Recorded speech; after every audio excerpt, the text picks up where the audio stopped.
Every day, thousands of Comcast engineers and technologists, like Kunle, put people at the heart of everything they create. In the average household, there are dozens of connected devices. Here in the Comcast family, we're building an integrated in-home Wi-Fi solution for millions of families like my own. It brings people together in meaningful ways. Kunle and his team are building a Wi-Fi experience that connects 1 billion devices every year. Learn more about how Comcast is redefining the future of connectivity at comcastcorporation.com/Wi-Fi. I'm Jen Taylor Skinner, and this is the Electorette. On this episode, I have a conversation with Kat Calvin, the founder and executive director of Spread the Vote and Project ID. Kat Calvin was actually one of the very first guests on the Electorette back in 2017, and she's returned as a guest a few times over the years, and we've actually become friends. And every time I talk to Kat, I have a deep admiration for the work that she's done with her organizations. There are millions of Americans who don't have the photo-issued IDs which they need for homes, for apartments, for jobs, food, medical care, and of course to vote. And the mission of Project ID is to help folks get those IDs. Additionally, there are 21 million eligible voters in the U.S. who don't have the ID that they need to vote. And the mission of Spread the Vote is not only to help people obtain those IDs, but they also help strengthen democracy by increasing voter participation. And they do this through a variety of projects and partnerships, some of which we discuss in this episode. I learned so much from Kat in this episode about voting laws, about the history of voting, and legislation around voter ID laws. So without further ado, here is my conversation with Kat Calvin. Kat Calvin, welcome again. Why, thank you. Glad to be back on my favorite pod. Sure, it's your favorite. It's my favorite too. Actually, it's not my favorite, but anyway. Wait, now I have to know, what is your favorite podcast? No, don't. Just kidding. Edit that out.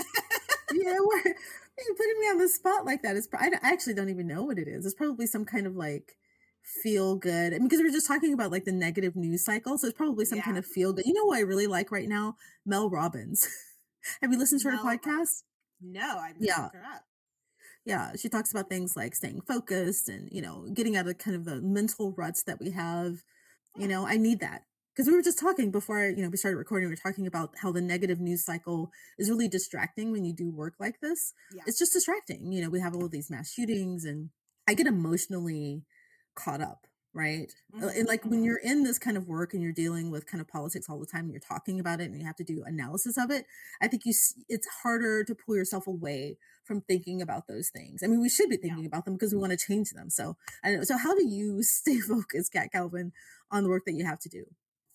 I think that it is different when you have like all of the sort of, like massive responsibilities of running two orgs, but also I'm like a very specific mission. So for me, it's like, I am like hyper focused on, all right, I've got to like fundraise, I've got to get policies introduced, I've got to like get IDs. And like, there's so much that I just have enough time to focus on that. And then I like, it's me. So I also like am taking like 2 film classes this semester. I don't know why. I don't have time for this, right? Like all these things. And so like there's so much going on that like I can't even tell you the last time I watched the news. I'll read it, but like I have stopped having cable news on ages ago unless something like wild is happening. Like if the Capitol is being insurrected, then I will turn on the news. Otherwise, I'm reading it, but like there's so much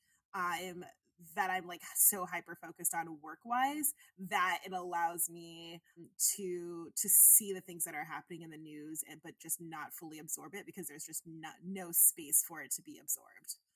Right, because you're doing the work to change the things that are the bad things that are happening in the news cycle, right? Like your work is directly related to that. So that's actually fine for you because we need you to keep focused on this work. But, speaking of that, we are probably officially into the 2024 election cycle, which, how did this happen? First of all, like, people are announcing, I think mostly Republicans are announcing, right, that they're running. Someone too. So it's Ron DeSantis and Nikki Haley, I think, so far. Okay. And Trump. But everybody already forgot about that one. I did forget about it. Wow. Okay. And so I did. That's really interesting that I forgot. That's amazing.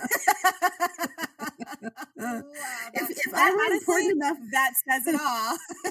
There you go. If I were important enough for him to hate, like, he would be trashing me on Truth Social right now for forgetting him, but he Yeah, doesn't know who I am, so because no, anyway, he has uh, no idea. one of the things that I have noticed about covering these cycles, cycle after cycle, Hmm. is that we don't talk about voter suppression until it's down to the wire. So we don't actually start Good point. talking until we're well into the election cycle, which I think is problematic because I think the media and people who kind of analyze these things, they set the tone for what people should be worried about. And when you get down to the wire in terms of voter suppression, especially in relation to voter ID as a form of voter suppression, it's kind of too late, right?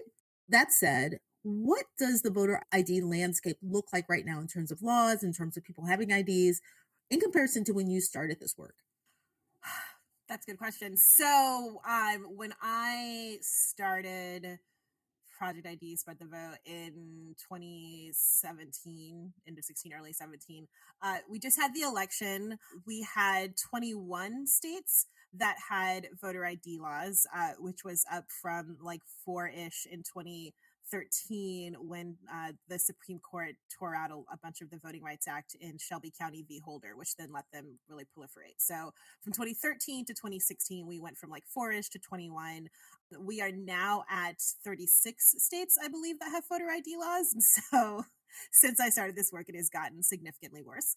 The Supreme Court is now a body that is almost always guaranteed to make a decision that restricts the right to vote for certain people, unless occasionally there is like enough of a states' rights things for Roberts to feel like a little uncomfortable.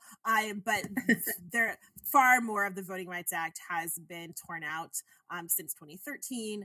There are far more restrictive measures. The Supreme Court has said that it's like totally fine to require both a photo of your ID and multiple signatures for an absentee ballot, right? Things like that, right? Like they've really okayed a lot of very restrictive measures, and so it is more difficult to vote now. A marvelous new ID study just came out in November through the, I want to say, Movement Access Project MAP. I love them, and I'm bad at acronyms, but they found that when we started, we had about 21 million American adults. What was the latest study, and that had been from like 2012, 2014. So we knew it was a little old even then. But we're at 21 million American adults without ID. We're now at 26 million American adults without ID. So the situation has gotten worse, but there are things that I feel very hopeful about, right? So we have started a 501c4, the Project ID Action Fund, and in September we introduced a bill to Congress that would establish a free federal ID, virtually eliminating this issue.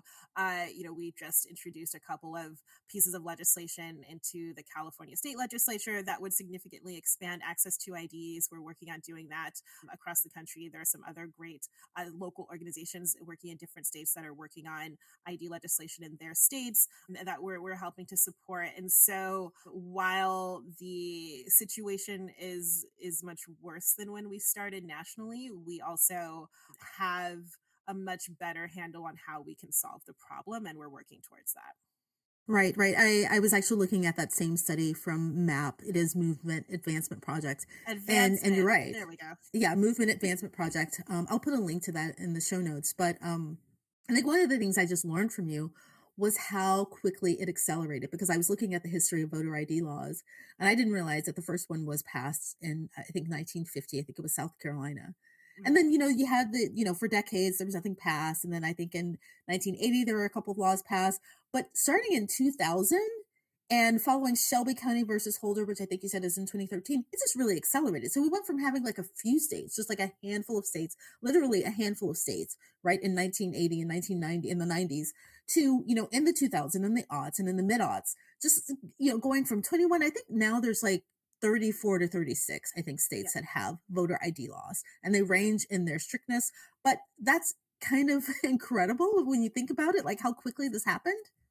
Yeah, well, it's not an accident, right? It happened for a few reasons. So You know, 1950 was before we had a Voting Rights Act, and so that is how South Carolina got away with that. And then what happened with the Voting Rights Act and the provision that the Supreme Court eliminated that really impacted this was that there was something called pre-clearance, and so a variety of states and jurisdictions, and they're all over. You know, California had some there. It's not just the sort of states that people sort of automatically assume, although those states as well had a mandate that anytime they wanted to change anything about elections in their jurisdiction or their state, depending on which region was under this mandate, and it was based on, you know, historic discrimination at the polls, that they would have to go to the Department of Justice and get something called pre-clearance. They'd have to go and say, "Hey, DOJ, we want to do this thing. Is this okay?"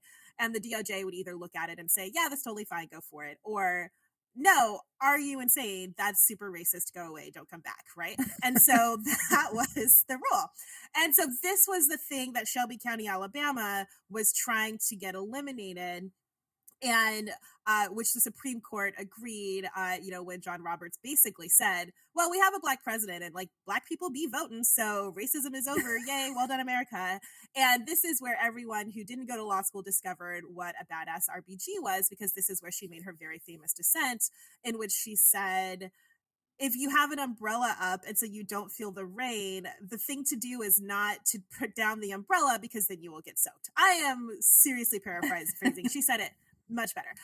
But she was right. And so Shelby v. County, or Shelby County v. Holder, opened the door. But the reason that it even got to the courts is because there's this really, regardless of which side of the aisle you're on, you have to say an extraordinary organization called ALEC, which it's insane to me that Dems have not replicated. And ALEC is a legislative something something. I want to say like American Legislative Executive Council, but as we know, I just make things up to fill in the blanks.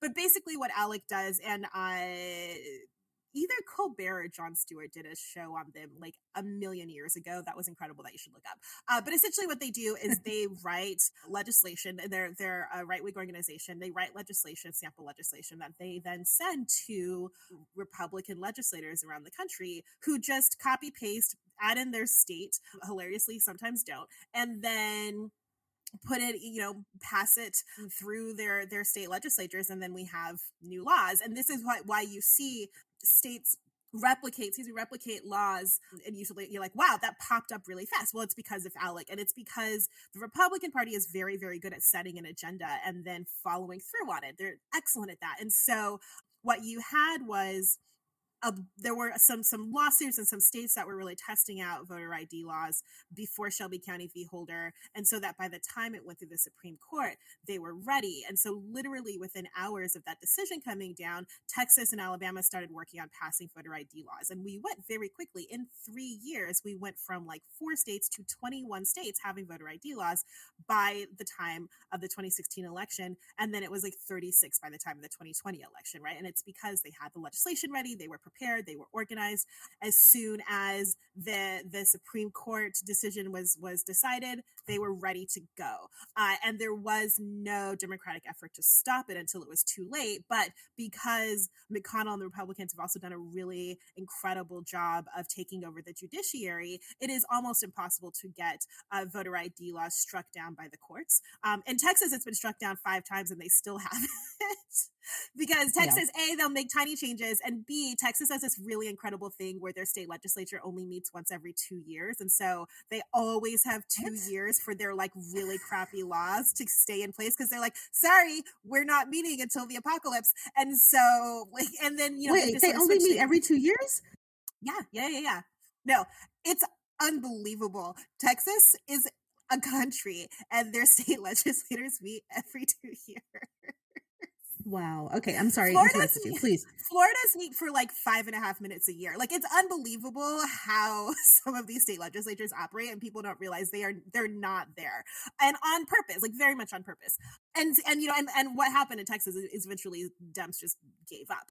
And so that's though how these things happen so quickly.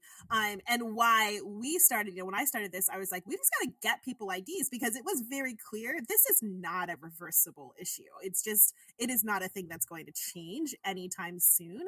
And the only reason it's not all 50 states is because, well, about 2/3 of the country is either double or triple R, right? Which means that they're either two or all three of their legislative bodies are run by Republicans, and so it makes it a lot faster to go through.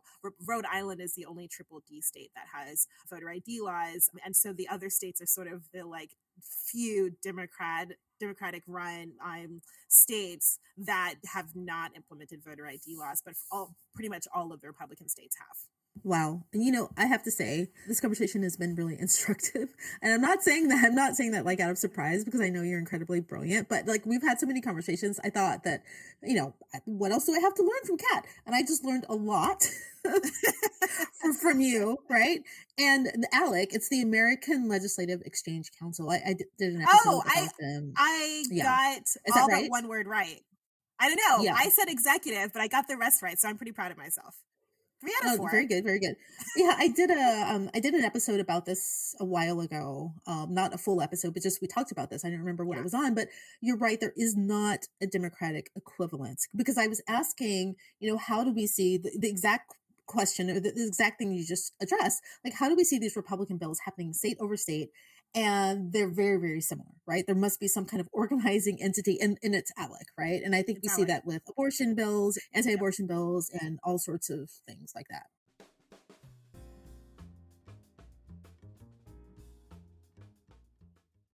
The spirit of innovation is deeply ingrained in America, and Google is helping Americans innovate in ways both big and small. The Department of Defense is working with Google to help secure America's digital defense systems, from establishing cloud-based zero-trust solutions to deploying the latest AI technology. This is a new era of American innovation. Find out more at g.co/American innovation.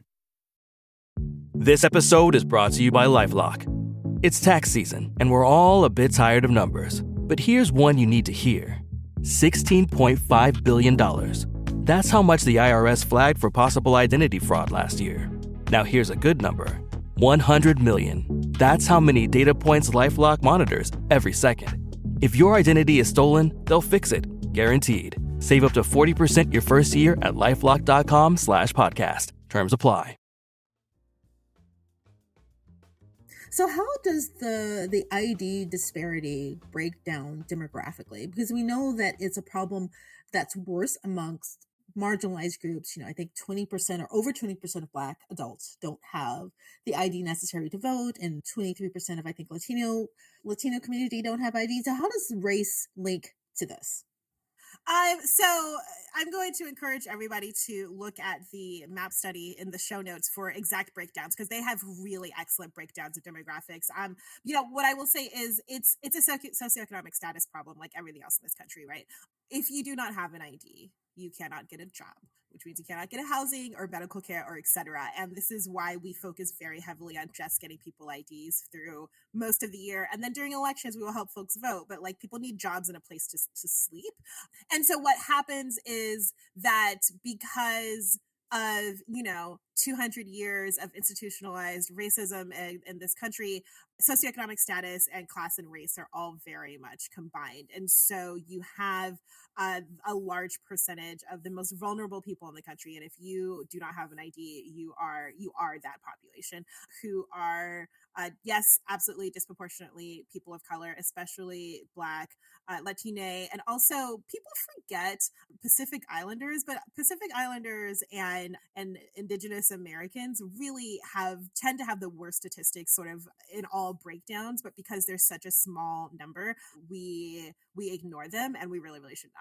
I've had to get a birth certificate from Samoa. It was wildly difficult because there's one guy working in like the entire vital statistics department, and they were still under COVID, and they were only getting one cargo plane of mail a day. So like, the challenges that some folks have to deal with are just things that we can't imagine living in large cities in America. And so partially it's that, but it's also, obviously largely the unhoused, partially because if you can't work, then you become unhoused. If you are unhoused, then holding on to documents is almost impossible, because you either lose them, they're stolen. We just had massive rains in LA. Everybody lost everything. The cops sweep them, and they just throw away or even will torch documents. And so that happens all of the time. Returning citizens, because we release people from jail and prison and say, get a job, do this program, blah, blah, blah, but they need IDs. And almost nowhere do states make sure that they have the IDs that they need. And we also have a real homeless to prison pipeline because we've criminalized homelessness so much that it's very easy to get arrested and end up going to jail for sleeping in the wrong place or whatever else. Also former foster youth. Foster youth are very rarely given the documents that they need when they are released from the system. And if they are given them, then they don't hold on to them often very long, because foster youth also have incredibly high rates of homelessness, of unemployment, etc., and often really complicated situations. I'm on a real rampage that you should not be allowed to unadopt a child, because this happens a lot. And then we have to go through a really harrowing process with former foster youth of trying to get multiple sets of birth certificates and multiple sets of name change forms because they've been adopted and unadopted and this and that and back and forth. And it's really awful. And then you have senior citizens who many times were just born in a farmhouse or in a Jim Crow town where Black babies weren't given birth certificates or whatever, and may have never had birth certificates. There's so many people. We work with a shocking number of veterans, an infuriating number of veterans, actually. And actually, one of the pieces of legislation that we have in California right now is to make IDs free for all veterans, which you'd think it would be. It's not. So there are just so many different groups of people. I have a book coming out in September called American Identity Crisis, and it breaks down a lot of these demographics, because I think people don't really think about it and realize, like, oh, that, like, we don't think about veterans not having the ID that they need to get care from the VA, because shocking, it's not the VA ID. And so, there's so many different groups of people we don't think about who are exactly the people who don't have ID. Yeah, I was going to mention your book because you really do break this down. It's American Identity Crisis, not the American Identity Crisis. You should pre-order Kat's book right now, because it's really important. But there's another group that I think that we don't talk enough about in relation to this, and that's the transgender community. There's lots of hostility directed towards the transgender community right now, and a lot of states don't make it easy for people to select their desired or their correct gender marker on their ID, or to change IDs once they need their gender identity marker to be changed, right? I don't know, what's the landscape and the laws around that right now? Yeah, so it really widely varies by state. And it's not just an ID problem, it's also a birth certificate problem. There are states that will allow you to change your gender on your birth certificate and states that won't. And if you can't change it on your birth certificate, then usually you can't change it on your ID in that state as well. And so there are a really large percentage. Again, and the MAP study has a really good breakdowns of this. There are really kind of absurdly high percentages of transgender folks who do not have the correct ID because A, they live in a state where they can't, or B, because it's kind of a complicated process. It's not a cheap or free process. Often, changing your name in pretty much every state can cost you a few $100s, and you have to go through the courts. It's a whole thing. I did it once and I was just like, this should not be this hard, and I'm just doing it for vanity purposes. And so, like, there are multiple levels at which it can be really challenging for someone who is transgender to be able to change their name, if they are able to at all. And so, here in California, of course, it's pretty easy. You still have to get your birth certificate, and depending on what state you were born in, that could be more or less difficult. You still have to change your name, which costs money, but like, you can have whatever gender you want on your ID. That is not necessarily the case in other states where it's impossible. So it is an issue that runs, along the same, political lines as a lot of anti-LGBTQ policies and sentiment that we're seeing around the country. And, there are a lot of states that are just never going to make it, or I don't know, maybe after the aliens land, if we stop shooting them down, then there are certain states that might let you change your gender on your birth certificate, but I'm not holding my breath. So we actually have this very complex spreadsheet with all of the laws and procedures for every state and like what all of the rules are, because it really, really varies by state. People keep talking about aliens. Sorry, I'm just going to go off script for a second. Let's do it. And I just all I ever want to talk about. I can't stop thinking about the movie Nope. Did you see Nope? Of course I saw Nope. Of course she's nope. And I'm just hoping, I don't know. I'm hoping that it's something like that because it kind of did look like a balloon. You know, I'm the alien. well, Nope. there's also, and here, this is all on Joe Biden for telling us nothing. I understand that he carted these things up and took them immediately to Area 51, but he should have lied and he didn't. So now we're all here speculating. And there's the Chinese note balloon, which I don't know what China. I'm so confused about how China thought we weren't going to see 1,000 foot, like a small moon, like in the sky over Arkansas. Did he think that? What China? What is you doing? Did they get it on Alibaba? Like I'm so confused about what China's thought process was. I cannot figure it out. But then the aliens actually come, and they just had perfect timing, and so now we're all like, what was that, a Chinese balloon? Was it an alien? Like, what's going on? And Biden, zip lips, telling us not a thing, because that's done really well in history. It always works well when there's UFOs and the government doesn't say anything. No one's going to make a documentary about that. Yeah, but you know what? To be fair, we've got Marjorie Taylor Greene, so they thought, like, they're not going to notice this. They elect people like this, right? So I mean, surely it's a Jewish space laser, and we're all getting upset about the wrong thing. That's true. Oh, Marjorie. Okay. Oh, Marjorie. Okay. Back on IDs, right? Honestly, do we need IDs? I know that's kind of a silly and very simple question, but I live in a state, Washington State, where we vote by mail, and I've never presented my ID to vote. I mean, I have a driver's license, and perhaps that's how they know it's me. But if there are roughly 16 or 14 states that don't have voter ID laws, other states can do this too. I mean, you don't even have to register to vote in North Dakota because everybody knows everybody who lives in North Dakota. Do we need IDs to vote? No. I mean, all the studies have shown that we absolutely don't. There's voter fraud. Nobody's walking up to the polls in like funny glasses and a fake mustache and being like, "I'm Joe, I live at," and then trying to look at the rolls upside down and like guess an address. Like, it's not happening. We don't need voter ID laws, but IDs, are actually really necessary for surviving in life. And that is where it's really absurd that we're one of the only countries on the planet that don't just make sure that all of our citizens have an ID. No other country has this issue, right? But like for us, we believe that you have to earn the right to live. And so we don't make sure that people have the basic thing that they need to get a job or access benefits or like medical care or whatever. And so, it is incredibly crucial that people have the ID they need in order to live. And also for this country, I mean, over 11% of adults in this country don't have like the basic documentation that they need to get a job. How do we think that's not impacting all of us, right? Like, it's insane that this is an issue that is impacting over 10% of adults in this country, and nobody is talking about it ever, right? It's 26 million people. And so like it's impacting all of us in ways that we have not acknowledged yet. And this is why then it is a very easy thing to be able to take advantage of when you want to make sure that certain types of people can't vote, because we're already making sure that they can't do anything else. And so it's like, oh, well, this is a very easy group to kick while they're down. Nobody cares about them. Right. And the org that we talked about in the beginning, MAP, the Movement Advancement Project, I think they've clocked this at 30 million people. Like 1 in 8 people don't have an ID.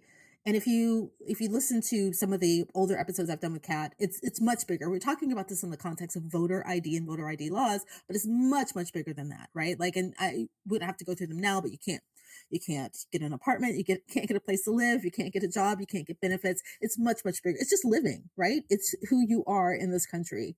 It is. And it's why, I try as much as I can to expand this conversation beyond voting, because, just yesterday, I had a client who we had been trying since last May, to get her birth certificate. She's from Indiana, which after New York is the most difficult state in the country to get a birth certificate from if you don't have an ID. Even if you do in New York sometimes. And so it took us forever. We had to just jump through so many hoops. Our general counsel is probably best friends and godmother of their general counsel's children by now. I mean, it took a very long time. And we just got it last week. It took almost a year. And so yesterday I took her to the DMV and I picked her up from her shelter. And, she just was thrilled and burst into tears when she saw her birth certificate.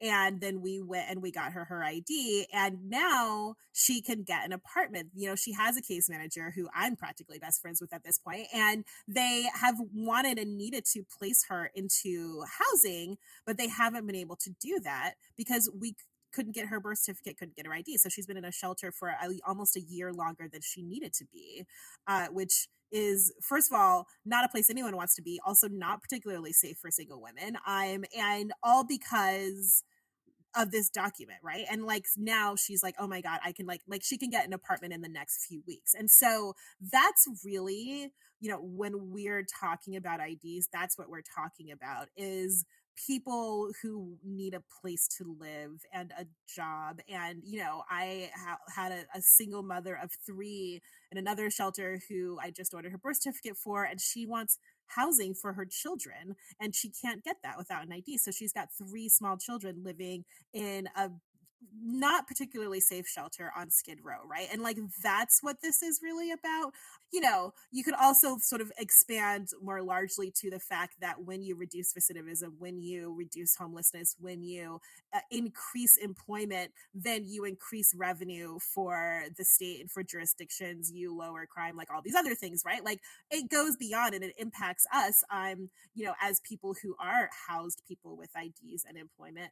But it's about people's lives, and it's about the safety and security of everybody. And I think if we talk about the issue as that beyond just voting, then it's something that people will talk about year round, and where we'll see, the wild injustice of these people not having something as small and basic as an ID. Yeah. And people should really understand how this impacts people's lives on a practical level by, seeing these stories. And if you follow Spread the Vote on Instagram, right, you I think post a lot of these stories, right? Yeah, you can follow us at Spread the Vote US, and I think at Project ID US or at Project ID AF. Yeah, we try to share a lot of stories. You can also subscribe to our newsletters, and we really try to humanize this as much as possible on Twitter, on Instagram, because it's hard. 11% of adults not having ID is a lot, but that also means that 89% of us do, which I think is really a testament to the wild privilege of being an American, because these things are really hard to get and they're expensive, and yet so many of us have them, and we live pretty segregated by socioeconomic status. So you're very rarely in a room where there is a mix of people who do and don't have IDs, right? You're either in a room where everybody's got an ID, or you're in a room where nobody does, unless you're at the DMV. It's the only place where we mix. And so it's hard to really know what this looks like. This is the whole reason I wrote a book. It's the whole reason why I spend all of my time evangelizing about this everywhere, because I had no idea until I started this organization. I sort of accidentally tripped on this issue. I didn't know. I've had a passport since I was a baby, and a military ID since I was 10, and a driver's license since I was 16. I've never gone a conscious day of my life without an ID. I had no idea that this problem existed. So I don't blame people for not knowing. And so we try to share as many stories as possible so that people can start to really get a sense of what this means. But I do want to ask you about this really neat project that you have, Vote by Mail in Jail. Yes. Can you tell me about that? Yes. So, in another wild injustice, there are hundreds of thousands of incarcerated citizens who have the perfect right and ability to vote. Usually because they are being held pre-trial because they're just too poor to be able to afford bail. So we hold people in jail for years without being convicted of anything because they can't afford bail. That is a thing we do.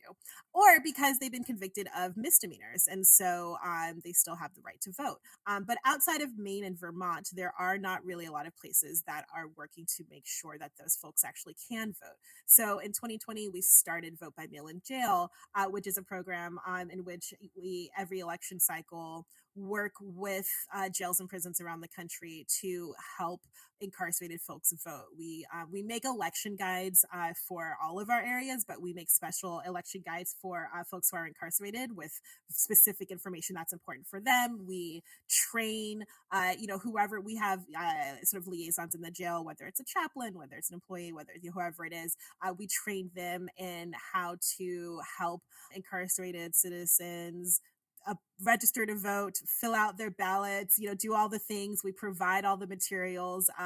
We have a director of justice services, Amani, and she's amazing. And she sends little boxes. They even have a little mailbox that they can put in the jail so they can just drop their ballots in there. So we really, we try to provide everything that we can in order to make it as easy as possible for folks to be able to vote from jail. And it's going really well. We had several thousand people vote in 2022, and we're constantly expanding and trying to help as many folks as possible be able to vote. You're still a citizen even if you're incarcerated, and you're still counted on the census for that community, so you should be able to vote. No, absolutely. I think this is another kind of forgotten demographic, obviously, right? One thing that I'll say is that right now, it's February. 2023 came in hot. Like 2023 just came in just slapping all of us in the face. Like, you thought you were getting a break? That's adorable. 2023 did not come to play, and it's a rough year. Eggs cost $1 million each. I had like incredible grocery shock, and I am single with no children, and I was like, I can't afford to eat. What are people doing? Yeah. Like, why did I spend $10 on 3 grapefruits? I'm so angry about this. And were they the biggest grapefruits I've ever seen in my life? Yes. Were they worth $3.33 each? No. $10 on 3 grapefruits. I'm still mad about this. And so, one of the things though that happens is that while folks are paying obscene amounts of money for groceries and gas and everything else, the first thing that happens is that we stop doing charitable giving. But at the same time, that's exactly what nonprofits are seeing more and more need. And so what I would ask of everyone who's listening is, whether it's us or whether it's like whatever nonprofit you care about is probably feeling the strain right now. I know times are tough, but toss a couple dollars at them. It really helps. It really will matter. This is a very tough quarter, and I am, in a commiseration group with many other nonprofit leaders. I'm always talking to different folks, and it is a time when we really need folks to step up a little bit and to help us out, because what happens, our average ID cost is $40. $40 is a lot of money, or a not insignificant number of grapefruits. And what happens is that maybe someone who could have afforded that 6 months ago can't afford it now, and so now they need to come to us for help getting that ID, getting that birth certificate. I just spent $67 on a birth certificate yesterday because times are really tough for them. And so we actually see more need. And so I would just ask folks to think about that, because I think that it's tough to understand, if you have made the very wise decision not to run a nonprofit, what it looks like to run a nonprofit in a rough economy. And so feel sorry for us. Buy whatever nonprofit leader a drink or 3, and maybe toss a couple dollars at their organization. I've heard this time and time again, and over the past 6 months maybe, that nonprofits are really struggling right now. So I'm here for you, Kat. Please support Spread the Vote and Project ID. I'll put links in the show notes, and because we've got to get this done. Anyway, well, Kat Calvin, thank you so much again for joining me. Your book is The American Identity Crisis, which is coming out. Please pre-order the book, along with supporting Spread the Vote. And thank you. Thank you for all of your work, and thank you for talking to me. Thank you. And you can pre-order it at Kat Calvin, that's kat.com/pre-order. It'll take you to bookshop.org. It's at other places. So, you could go to the Jeff Bezos lands, but you could also go to your independent bookstore and pre-order it from there, because you're a good person. That's exactly.